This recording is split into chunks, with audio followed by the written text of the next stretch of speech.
Serial ये फितूर तेरा में आने वाला ट्रैक बेहद जबरदस्त, भावुक और हाई वोल्टेज ड्रामे से भरपूर होने वाला है। कहानी में अब ऐसा मोड़ आने वाला है जहां ताऊ जी की सारी चालें उन्हीं पर भारी पड़ेंगी और जीत एक ऐसा मास्टर प्लान तैयार करेगा जिसकी वजह से ताऊ जी खुद अपने मुंह से अपना सच कबूल करने के लिए मजबूर हो जाएंगे। दूसरी तरफ सौम्या भी अब पहले की तरह डरकर चुप बैठने वाली नहीं है, बल्कि वह अपने साथ हुए गलत व्यवहार के खिलाफ आवाज उठाने का फैसला कर चुकी है। अब तक आपने देखा कि सौम्या किस तरह ताऊ जी की वजह से अंदर ही अंदर परेशान रहती है। ताऊ जी अपनी ताकत और परिवार में अपनी इज्जत का फायदा उठाकर सौम्या को डराने की कोशिश करते हैं। उन्हें पूरा भरोसा होता है कि सौम्या उनके खिलाफ कुछ नहीं बोल पाएगी, क्योंकि अगर वह सच सबके सामने लेकर आएगी तो लोग उसी पर सवाल उठाएंगे। लेकिन इस बार ताऊ जी का सामना जीत से होने वाला है। जीत सौम्या को समझाता है कि अगर वह आज चुप रही तो ताऊ जी को और ज्यादा हिम्मत मिलेगी। हो सकता है कि वह आगे किसी दूसरी लड़की को भी अपना शिकार बनाने की कोशिश करें। जीत सौम्या से कहता है कि उसे अपने डर से बाहर निकलना होगा और अपने लिए आवाज उठानी होगी। वह सौम्या को भरोसा दिलाता है कि इस मुश्किल वक्त में वह उसका साथ नहीं छोड़ेगा। सौम्या भी जीत की बातें सुनकर हिम्मत जुटाती है और फैसला करती है कि अब वह ताऊ जी के सामने झुकने वाली नहीं है। लेकिन समस्या यह होती है कि ताऊ जी के खिलाफ सीधे आरोप लगाने पर शायद कोई उसकी बात पर भरोसा न करे। यही वजह है कि जीत एक बेहद चालाक योजना बनाता है। जीत तय करता है कि ताऊ जी को सीधे बेनकाब करने के बजाय ऐसी स्थिति पैदा की जाए जहां वह खुद अपने मुंह से सच्चाई बोल दें। इसी योजना के तहत एक बड़ा अवार्ड फंक्शन आयोजित किया जाता है। सभी लोगों के सामने ताऊ जी को सम्मान देने की तैयारी की जाती है। उन्हें लगता है कि आज भी उनकी इज्जत पहले जैसी ही है और हर कोई उन्हें सम्मान की नजर से देखता है। लेकिन ताऊ जी को बिल्कुल अंदाजा नहीं होता कि जिस मंच पर वह अपनी इज्जत और सम्मान का जश्न मनाने वाले हैं, वही मंच उनके असली चेहरे को पूरी दुनिया के सामने लाने वाला है। दूसरी तरफ जीत बैकस्टेज जाकर ताऊ जी को डराना शुरू करता है। वह उन्हें ऐसा एहसास करवाता है कि आज सौम्या स्टेज पर सबके सामने उनका सच बताने वाली है। ताऊ जी के चेहरे का रंग उड़ जाता है। उन्हें डर सताने लगता है कि अगर सौम्या ने सबके सामने सच बता दिया तो उनकी सालों से बनाई हुई इज्जत एक ही पल में खत्म हो जाएगी। ताऊ जी घबराकर सौम्या को ढूंढते हैं और आखिरकार उसके पास पहुंच जाते हैं। उन्हें लगता है कि वह सौम्या को धमकाकर दोबारा चुप करा देंगे। वह सौम्या को पुराने डर की याद दिलाते हैं और उसे चेतावनी देते हैं कि अगर उसने स्टेज पर उनके खिलाफ कुछ भी कहा तो इसका परिणाम उसके लिए अच्छा नहीं होगा।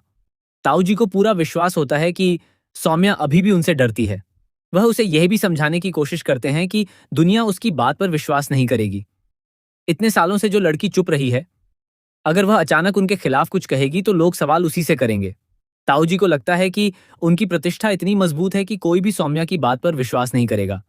लेकिन इस बार कहानी पूरी तरह बदल चुकी है।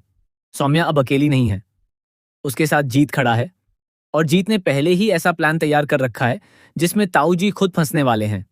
जैसे ही ताऊ जी सौम्या को डराने की कोशिश करते हैं, तभी अचानक स्टेज पर ऐसा धमाका होता है कि वहां मौजूद सभी लोग हैरान रह जाते हैं। सौम्या के पापा स्टेज पर पहुंचते हैं और ताऊ जी की हरकत देखकर अपना आपा खो बैठते हैं।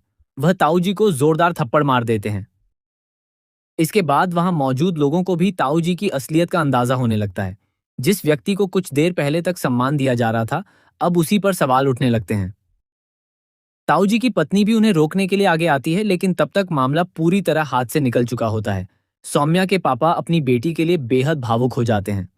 उन्हें इस बात का अफसोस होता है कि वह इतने समय तक अपनी बेटी के दर्द को समझ नहीं पाए। सौम्या अपने पापा को संभालती है और उन्हें बताती है कि अब वह डरकर चुप नहीं रहेगी। वह अपने पापा से कहती है कि उन्हें खुद को दोषी नहीं समझना चाहिए और अब वह अपनी जिंदगी में आगे बढ़ना चाहती है। इस पूरे मामले में सौम्या जीत को भी श्रेय देती है। वह कहती है कि अगर जीत ने उसे हिम्मत नहीं दी होती तो शायद वह आज भी अपने डर के पीछे छिपी रहती। जीत की वजह से सौम्या को अपने लिए आवाज उठाने की ताकत मिलती है और वह ताऊ जी के खिलाफ खड़ी हो पाती है। इसके बाद सौम्या वहां मौजूद सभी माता पिता से एक बेहद महत्वपूर्ण बात कहती है। वह कहती है कि अगर कभी उनके बच्चे किसी परेशानी से गुजर रहे हों तो उन्हें चुप रहने के लिए मजबूर करने के बजाय उनकी बात सुननी चाहिए। बच्चों के साथ दोस्त की तरह व्यवहार करना चाहिए और उनकी परेशानी को समझने की कोशिश करनी चाहिए। सौम्या की बात सुनकर वहां मौजूद लोगों की आंखें नम हो जाती हैं और सभी उसके लिए तालियां बजाते हैं। यह पल सौम्या के लिए भी बेहद खास होता है, क्योंकि जिस लड़की के अंदर कभी डर था, वही लड़की अब सैकड़ों लोगों के सामने आत्मविश्वास के साथ अपनी बात रख रही होती है। इस पूरे घटनाक्रम के बाद सौम्या का आत्मविश्वास वापस लौट आता है। उसके चेहरे पर अब डर की जगह हिम्मत नजर आती है। जीत भी उसे इस तरह मजबूत देखकर बेहद खुश होता है।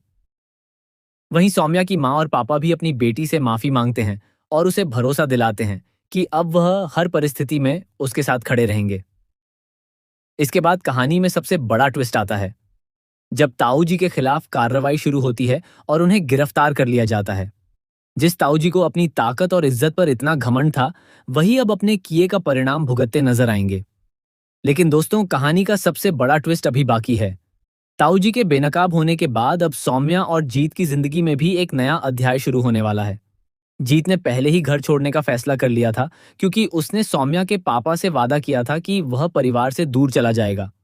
जीत अपने वादे को पूरा करने के लिए तैयार होता है, लेकिन अब सौम्या के पापा खुद जीत को रोकने वाले हैं। उन्हें एहसास हो जाता है कि जीत ने उनकी बेटी के मुश्किल समय में उसका साथ दिया है। वह समझ जाते हैं कि जीत ने सौम्या को कमजोर नहीं, बल्कि मजबूत बनाने में उसकी मदद की है।